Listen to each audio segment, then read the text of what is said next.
Today, I'm joined by Neal Schaffer. Listen, if you're wondering, should you be doing social media, or you're wondering, how do I take my social media presence to the next level? Today, we got the answers for you. Literally, Neal wrote the book. Let's get to it.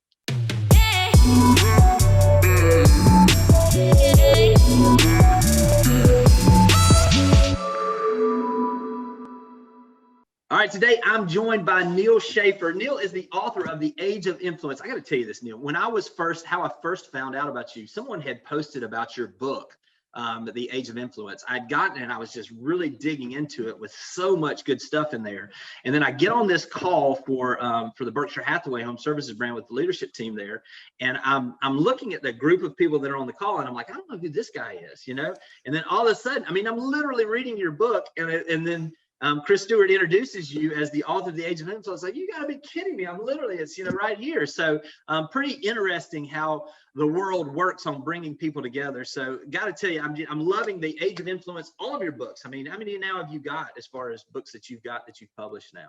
That was my fourth book, actually. I mean, I started way back in 2009, but so this is the first book I published in 7 years, but yeah, I'm already up to 4.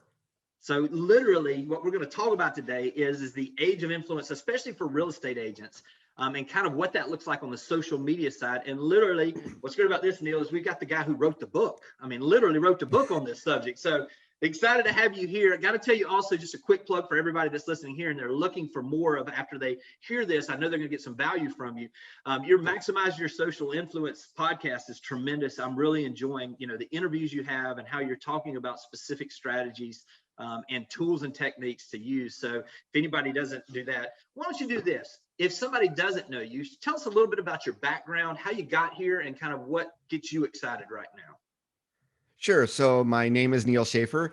I am a digital social media marketing author, speaker, consultant, written a few books, spoke at a lot of conferences. I even teach digital and social media marketing to executives at a few universities in the US, Rutgers Business School, part of their program. I also fly out to Ireland every year for the Irish Management Institute. So my background before social, and I think this is one of the unique values that I bring, is that it's actually more on the sales side than the marketing side. It was actually B2B sales, enterprise software sales, in addition to semiconductors, always in technology.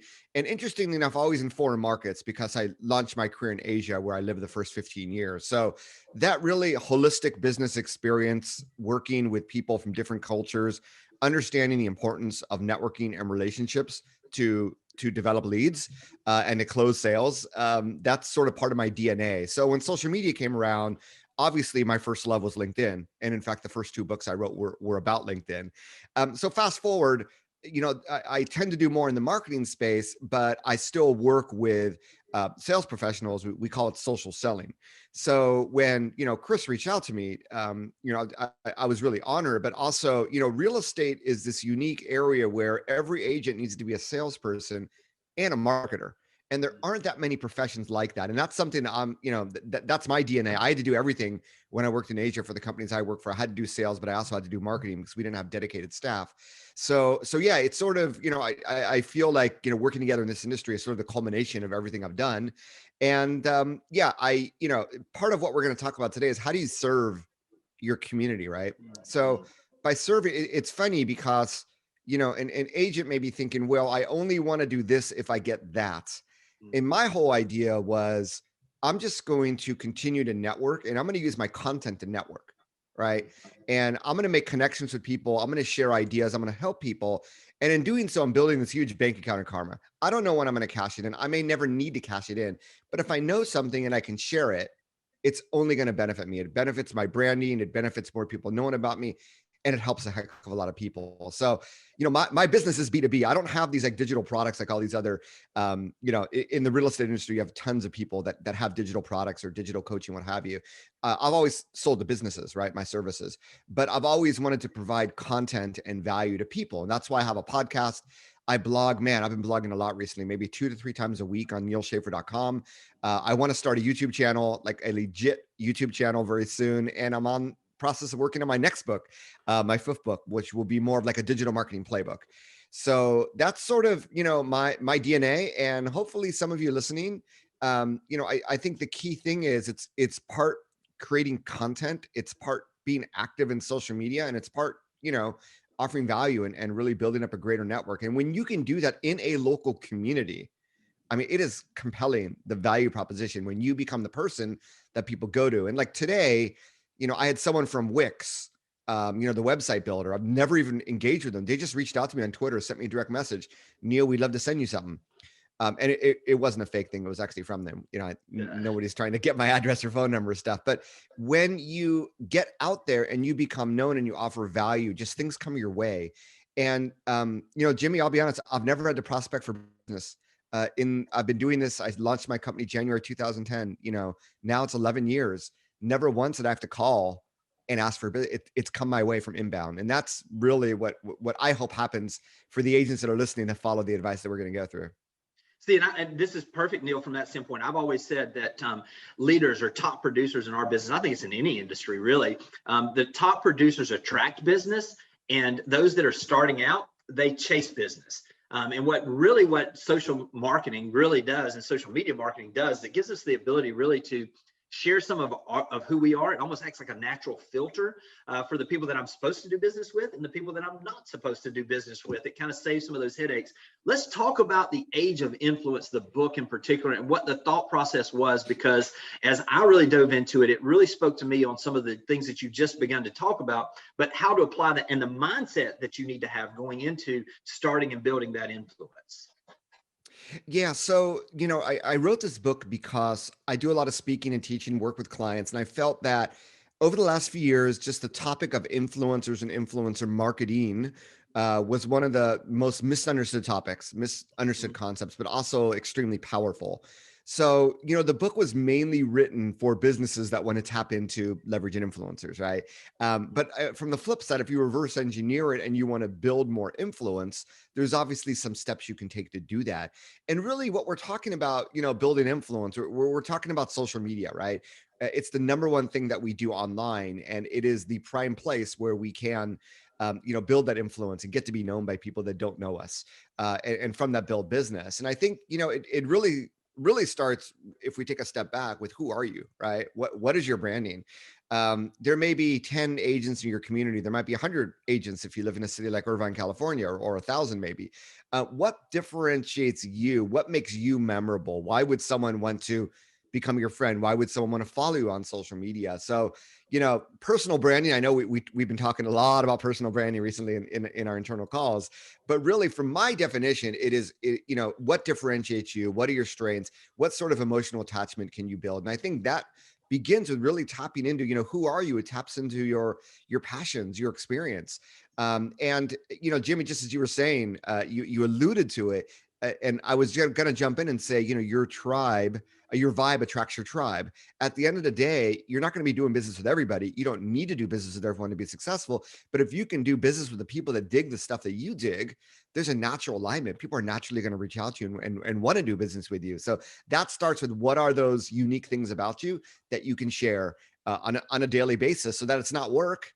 It's not, what am I going to post today? It's a natural part of you. And I think that's really the best way that I can describe what I believe, for social media, especially, what personal branding is. Yeah, and I don't know that there's one perfect way to do this. For everybody is a little bit different, but let's talk practically a little bit. I want to go into a few of the different types of platforms that are out there, but specifically, let's talk about when you're outlining, who it is. Is there like a typical time frame that you would want? I mean, as far as number of posts per day, is there a certain time to post? Are there certain things like framework that people should start with? Yeah, so I don't think that there is one. Obviously, it's an art, right? There's no cookie cutter approach to this. Otherwise, we'd all be billionaires by now. Right. But obviously, the more you participate, the more benefits there are, because you're reaching, 10, 50, 100 people with each post, in terms of, impressions that you get in the feed. So really, it's taking a step back, and what are the important networks to be on? And I think today it's pretty clear, from a consumer perspective, almost everyone's on Facebook. When you start to skew a little bit younger, almost everyone's on Instagram. And then you have LinkedIn. And I think really, I know that there are some that, you got to be on Twitter. What's the new one? You got to be on Clubhouse. You got to be on Google Plus, which no longer exists. But you got to sort of tune out a lot of that and just stick with where the big guns are. And those really, from my perspective, are the three big networks to focus on. And the way you engage on a Facebook or an Instagram or a LinkedIn is going to be slightly different because the people there are different, right? Yeah. So, LinkedIn, I think is really more for the sales aspect of being able to tap into people that you know and friends of friends, and really more professional in nature. Instagram is going to be the most, well, I guess Facebook is the most casual. Instagram focuses obviously on the imagery that you create, but really it's saying, okay, well, if I wanted to post once a day, and I think if you can post once a day, I don't even post once a day on Instagram these days, but if you can post once a day on any given network, I think you're doing good. I think on LinkedIn, maybe at most I might post 3 or 4 times a day, but pretty much I aim for 1 or 2 times a day. Facebook as well. Instagram, I aim for a few times a week.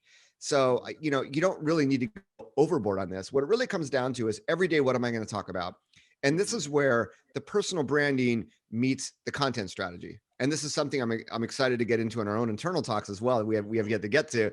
I showed, I don't have it outside here right now, but I showed my daughter. I think Instagram is the easiest way to look at it.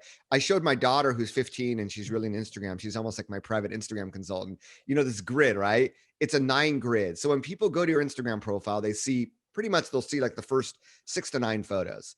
So what are those 9 photos going to be that you want people to see?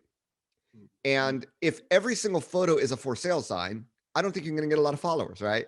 So if you reverse engineer the process and go, okay, well, maybe one of those 9 photos might be about my local community.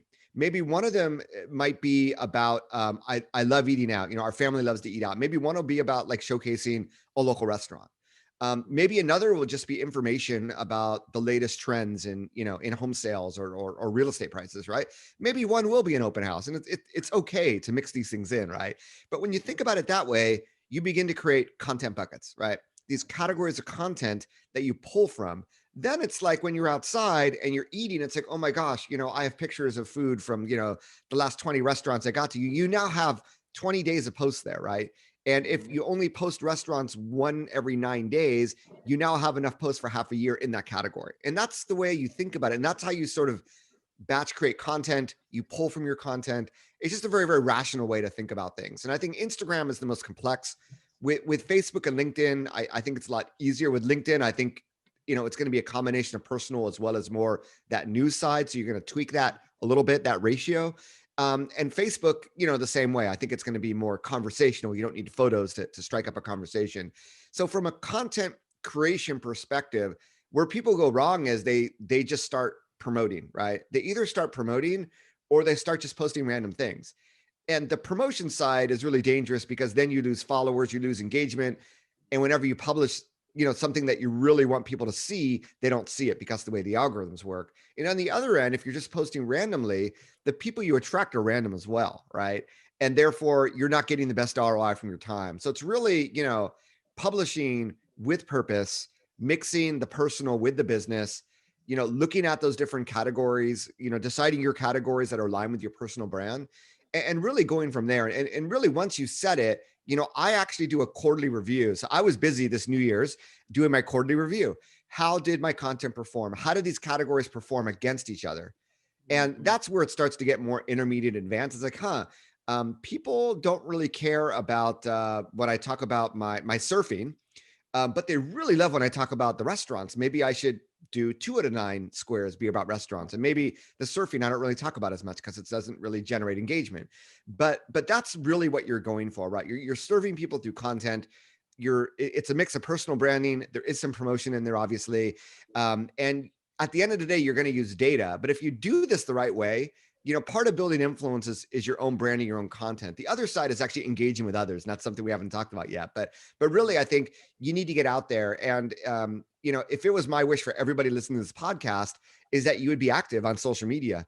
As I talk about in the age of influence, people rule social media, right? Brands have to compete with people and they can't. That's why, big companies want to work with their employees. Even Walmart recently announced, we have a 500 employee influencer program because employees can break through the noise of the algorithms. They get more engagement. They're more human. So it's really, an amazing opportunity that you all have, that you can beat businesses, right? I look at my own posts and I have on Instagram, I have 15,000 followers. and I'll get more engagement than, brands that have 30, 40, 50, 60,000 for that reason of it. I mean, part is human, but part is also algorithm, right? I know it works in my favor. So you got to use that to your advantage if you're out there. I mean, as a sales professional, you got to use everything you can to your advantage. But social media, I believe, is the one thing that you can do that's free, right? You can do pay-per-click ads. If you get leads, that's awesome, but they add up, right? There's a lot of things you can do, but social media it's free and it can have big impact and it lives there forever. So I mean, just like you, Jimmy, I mean, a podcast, I guess we consider part of social media. I have content from a few years ago that you just listened to and we were talking about, right?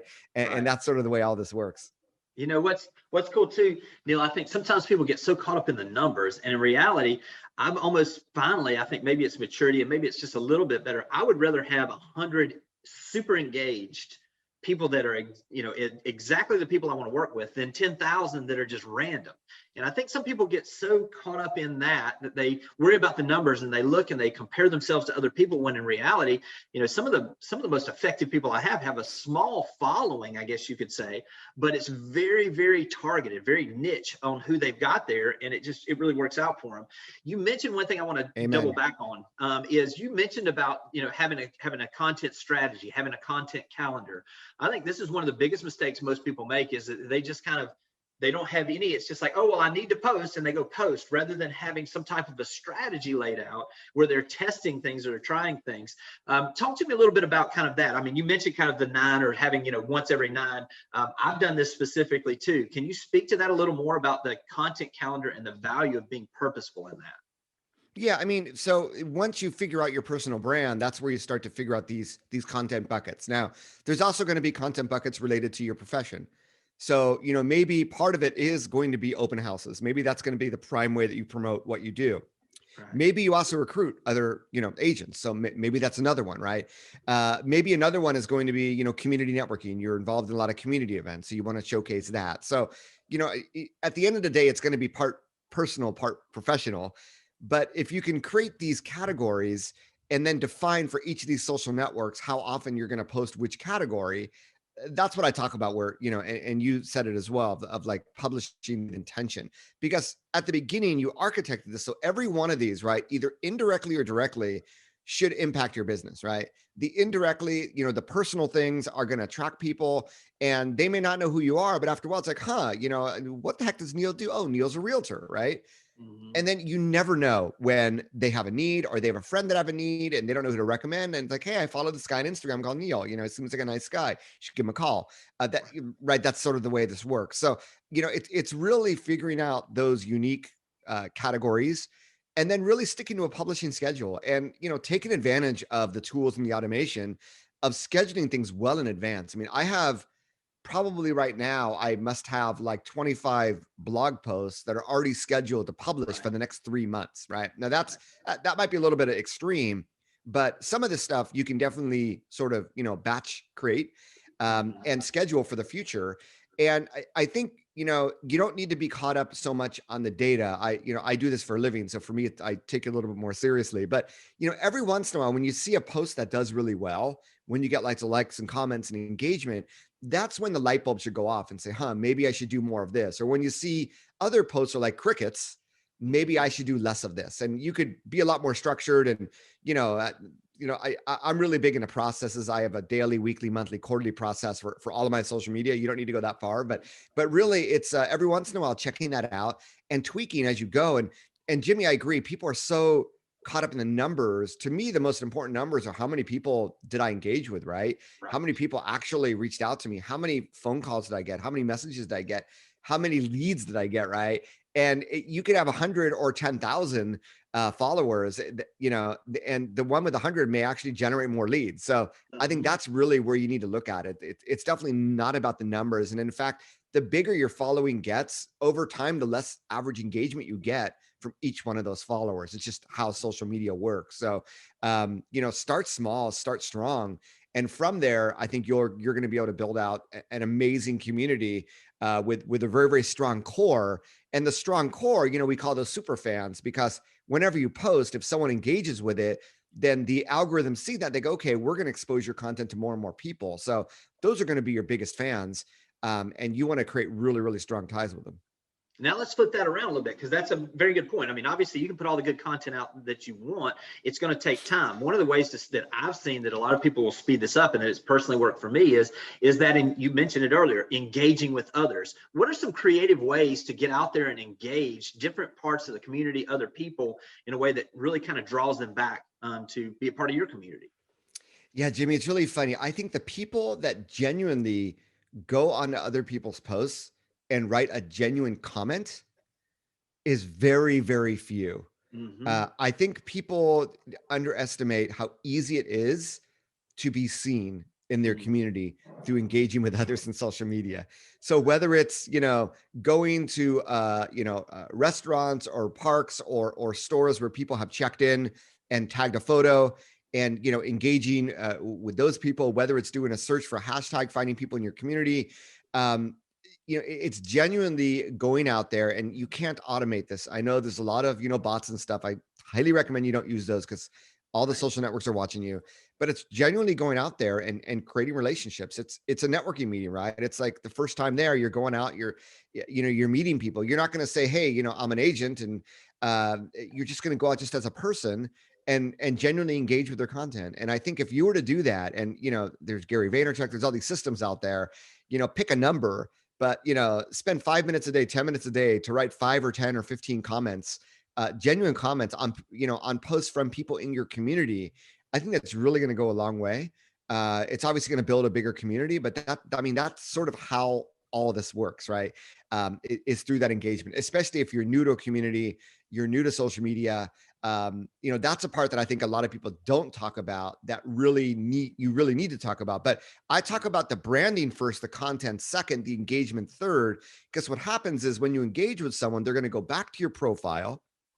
They're going to look at your content, and then they're going to look at your personal branding, and then they're going to decide, do I want to engage back with this person? Do I want to follow this person? And that's why you don't want to do engaging without any posts, right?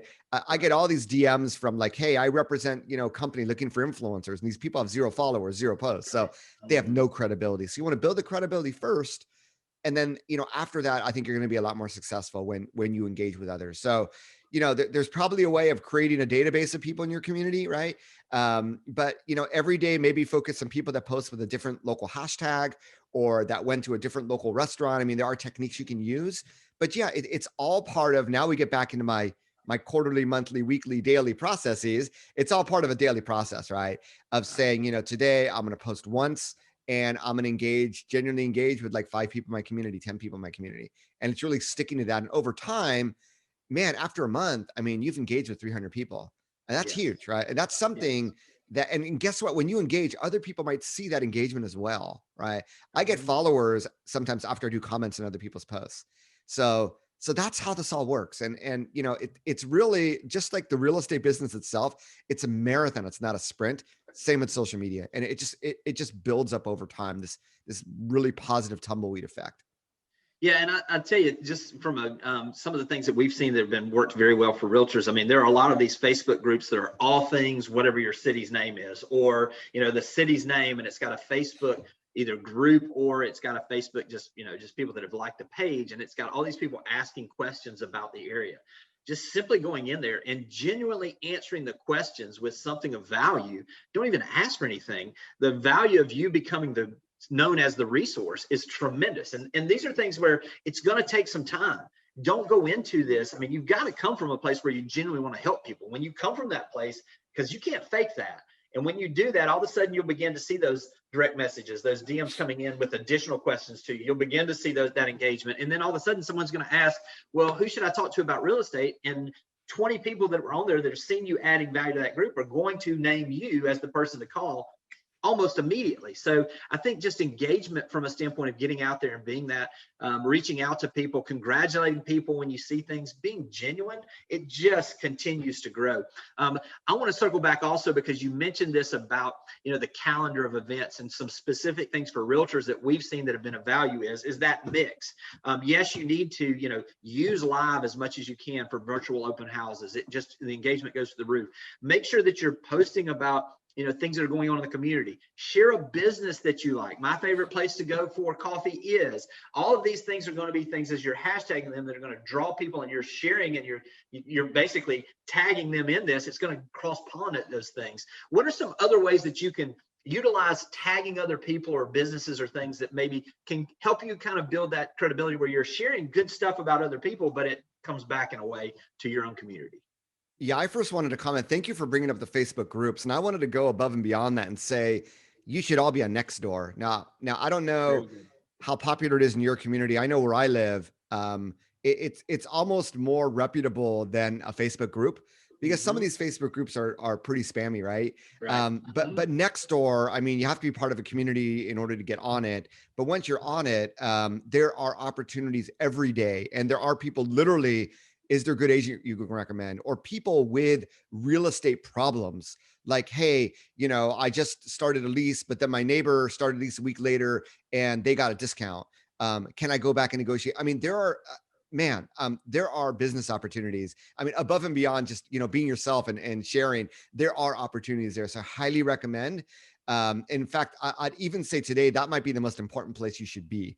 Now, I don't know, like I said, the uptake is different throughout our country, but where I live, I see a pretty significant uptake over the last year or two. So wanted to throw that out there. So getting back to your question about, tagging others. So, part of building influence is collaborating with others that also have influence. And this is something I talk about in the age of influence as well. Influencers will often collaborate with other influencers to help build up even more influence. It's called, cross-pollinating audiences. So, you're sitting there with, and sorry for always using Instagram as an example, but it's a very easy one to use. You're there with 500 followers, and there are local businesses there with maybe 1,000 followers, right?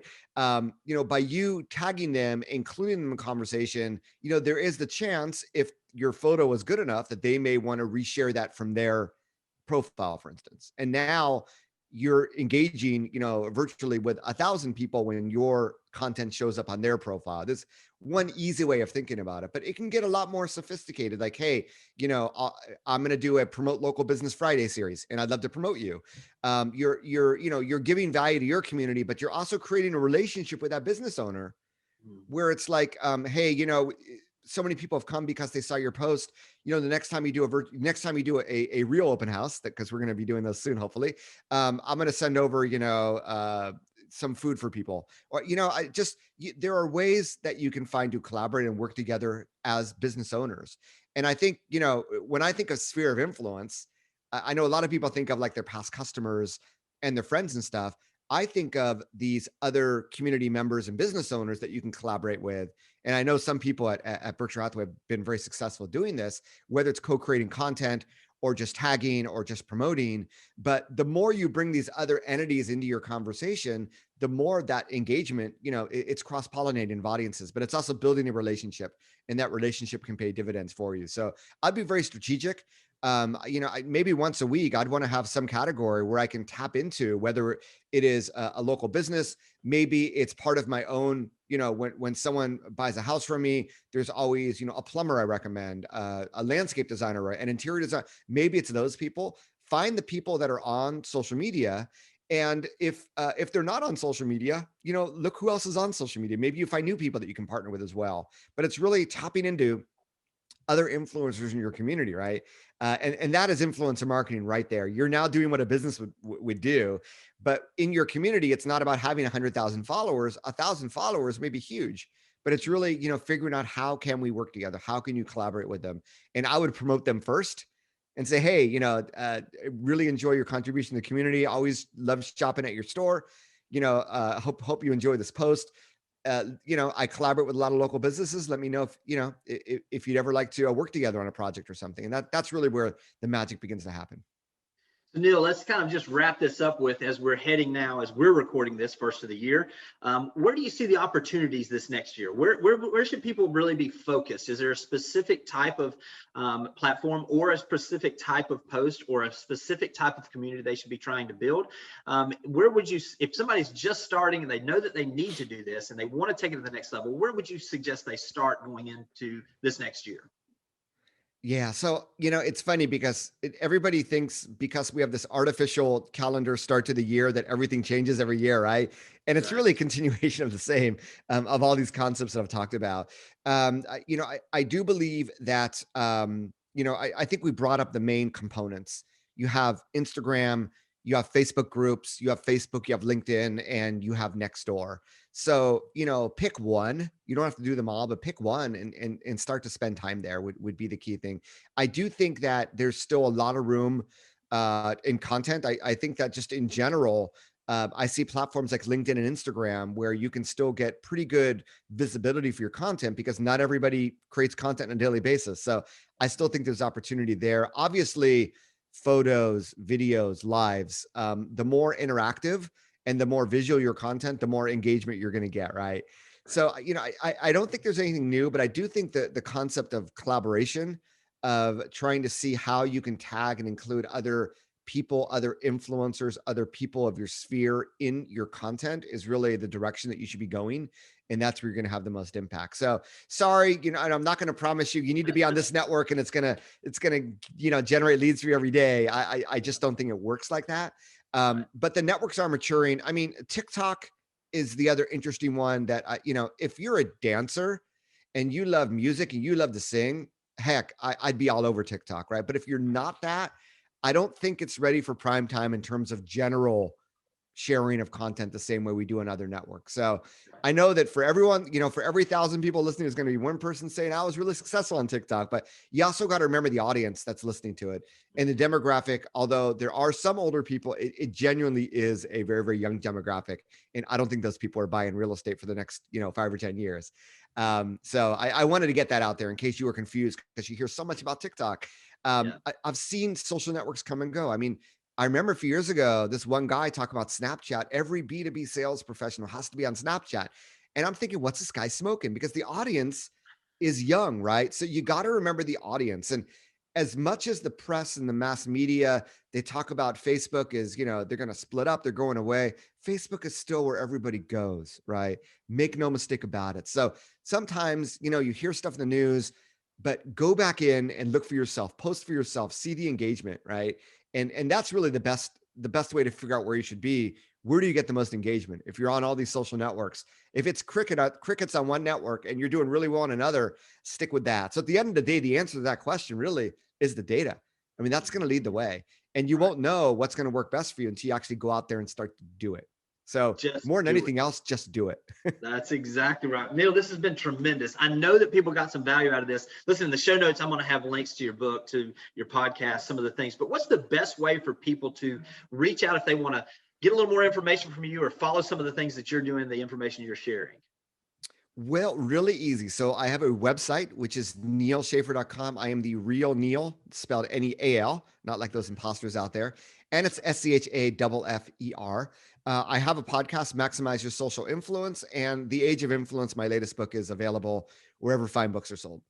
That's awesome. Well, thank you, Neal. This has been great. I know you guys got something out of this. Reach out to Neal. I would highly encourage you to follow everything he does. I know I'm getting value out of it, and I know you will as well. Take care, and we'll talk to you soon.